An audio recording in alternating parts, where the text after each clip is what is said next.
السلام علیکم برادران و خواران عزیز، خوش آمدید با کانال رسلان شیک. رسلان شیک اما وقت شما قدی بعد با подписчиков چی گفتنیم برادر و خوارو رحمت کنون که شما اینقدر پدیشک میکنید. با خدا قسم دمی یوتیوب کانال ما چند ویدیو последнее время میکنم، یک بارم ندیدم که مرا یگون کس بیزی با قرات میکند. نو میدونم که امو قرات که امو آدمو که میکنه، امو نومردو که میکنه اونو بیگانه نیست، امو آدمای خدمای و یاد از زوید وقت مرا میکنند و قرات میکنند.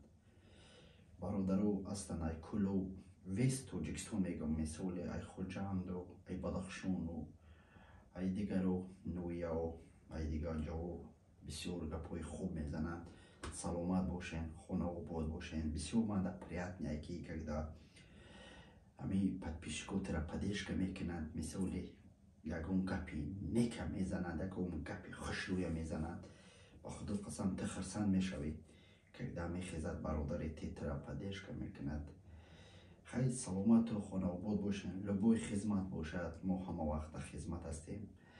بچه غریب در کجای باشین در پناه خداوند باشین. با میگم که برادر یگون چه رکلام باشد، یگون چه مثال یگون آدم در کوارتیر در کور، یگون آدم در کور در کور خشوی ما در بنویسید. ما شما را استوره میکنم، شما را رکلام میکنم. شما ما در نه یگون چه در کور نیست، ما شما پول طلب نمیکنم، یگون چه در کور نیست. یک در می جای غریبی یک خدمتی که بکن که بمون یک برادر دیگر همه خدمت طرف فراموش نکند. خداوند با بسیارتر امیره میتده. من بسیار امی بلند، من خدم یک والنتیورم، بلوگر خدمت نمیگم، یک والنتیورم. و خدا قسم اینای 2021 ما می کوری خیر کوری والنتیوری را میکنیم. در لبو جو میروم، کوری من تیز بود میشود، کوری من تیز حل میشود. نچید امی والنتیوری را بسیارتر میکنیم. خداوند با بسیارتر ماده میتید. این اما رحمت کلام برای شما подписчикои یوتیوب. خیلی بو میگم که شما مرا دستگیری میکند، ای من پیش روی ای تکشتو یک بارگه میگم که برادر و خوارا زنده باشین، در کجای باشین همه وقت با پدر و مادر زنده باشین، با سوق صحت به وطن برگردید. این غریبی جوی ما نیست.